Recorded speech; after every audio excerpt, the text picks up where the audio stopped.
Mpendwa msikilizaji wa redio Tabora FM, karibu katika tafakari ya neno la Mungu siku ya leo, Jumatatu ya tarehe 24 ya juma la 3 la Kwaresma mwaka C wa Kanisa.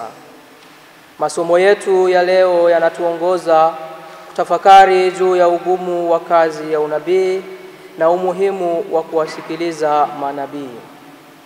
Somo la kwanza linatoka katika kitabu cha pili cha Wafalme sura ya 5 aya ya kwanza hadi ya 15. Somo la Injili linatoka katika kitabu cha Luka sura ya 4 aya ya 24 hadi ya 30. Karibu sasa tusikilize Injili. Akasema, amin nawaambieni, hakuna nabii anayekubaliwa katika nchi yake mwenyewe, lakini kwa hakika nawaambieni, kulikuwa na wajane wengi katika Israeli siku za Elia, wakati mbingu ilipofungwa kwa miaka 3 na miezi 6. Kulipokuwa na njaa kubwa katika nchi yote, lakini Elisha hakutumwa kwa mojawapo wao, ila kwa mwanamke mjane wa Sarepta katika Sidoni. Nao kulikuwa na wenye ukoma wengi katika Israeli zamani za Elisha nabii, wala hapana mmoja wao aliyetakaswa ila Naamani Msiria.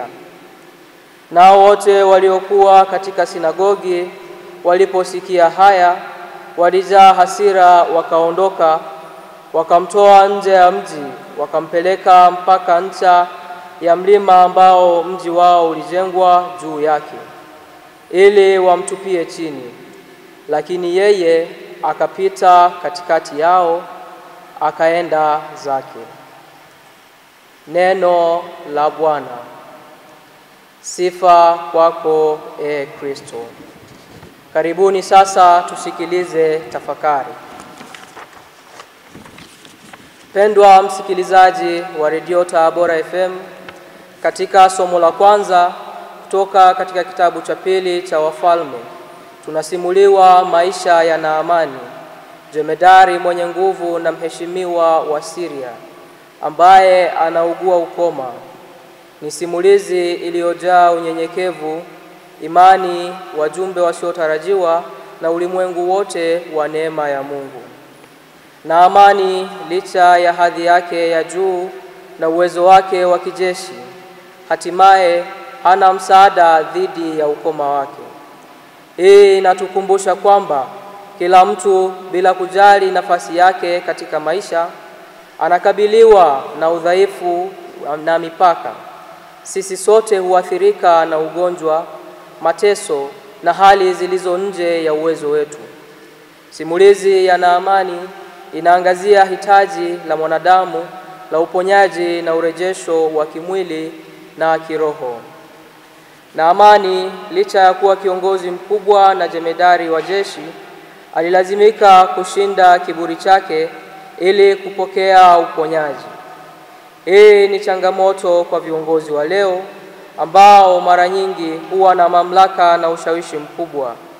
Naamani alitambua kwamba hakuwa na uwezo wa kujiponya mwenyewe, na hivyo alikubali ushauri na maelekezo kutoka kwa watu wadogo, hata mtumishi wake wa kike.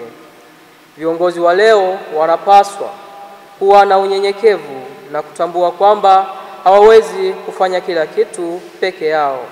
Wanapaswa kuwa tayari kusikiliza ushauri na mawazo kutoka kwa watu mbalimbali bila kujali nafasi zao. Katika somo la Injili tunasimuliwa ziara ya Yesu yenye changamoto katika mji wake wa Nazareti. Ni wakati muhimu unaofunua ugumu wa imani, asili ya unabii na upinzani wa mara kwa mara wa kukubali ukweli wa kimungu, hata kutoka kwa wale walio karibu nasi. Kauli ya ufunguzi ya Yesu, hakuna nabii anayekubaliwa katika mji wake mwenyewe, inaweka msingi wa kukataliwa anakokabiliana nako. Watu wa Nazareti wanamfahamu Yesu, wamemwona akikua. Uzoefu huu unakuwa kikwazo kinachowazuia kutambua uwepo wa kimungu katikati yao. Ni ukumbusho kwamba wakati mwingine wale walio karibu nasi wanaweza kuwa wapinzani zaidi kwa kukubali ukweli mpya kuhusu sisi au ulimwengu. Wapendwa, marejeo ya Yesu kwa Elia na Elisha ambao walifanya miujiza kwa wageni sio bahati mbaya. Mifano hii inaangazia ukweli wenye changamoto: upendeleo wa kimungu hauzuiliki na ukoo au hadhi ya kijamii. Watu wa Nazareti labda waliamini kwamba kama wazao wa Ibrahimu walikuwa na madai maalum ya baraka za Mungu. Mifano ya Yesu inavunja dhana hii kwamba neema ya Mungu inaenea zaidi ya mipaka ya kikabila na kitaifa. Simulizi za Elia na Elisha zinaonyesha asili isiyo na mipaka ya upendo na huruma ya Mungu. Neema ya Mungu haifungwi kwa kundi fulani au taifa, inaenea kwa wote walio wazi kuipokea. Hili ni wazo linaloendelea katika huduma yote ya Yesu, na ni ujumbe ambao mara nyingi huleta upinzani kutoka kwa wale ambao wanaamini kuwa wana ukiritimba wa upendeleo wa Mungu.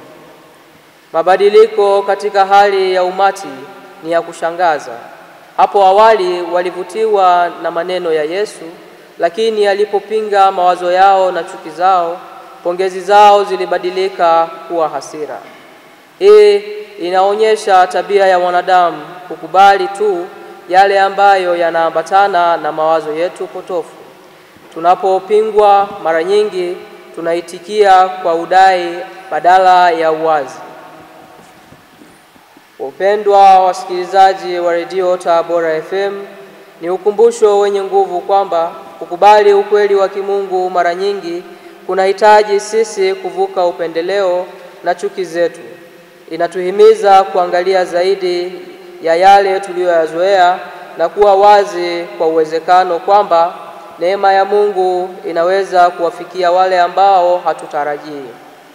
Pia inatukumbusha kwamba manabii wa kweli mara nyingi hukataliwa katika wakati wao na mahali pao, ujumbe wao ukiwa na changamoto sana kwa wale ambao wako vizuri na hali ilivyo. Kifungu hiki kinatualika kuchunguza mioyo yetu wenyewe na kuuliza ikiwa tuko wazi kweli kupokea neno la Mungu hata linapopingana na mawazo yetu. Tafakari hii imetolewa kwenu na Frateri Yuda Tadei Silvin kutoka Jimbo Katoliki Mbulu, inayosoma masomo ya teolojia mwaka wa pili katika seminari kuu ya Mtakatifu Paulo Kipalapala. Tumsifu Yesu Kristo.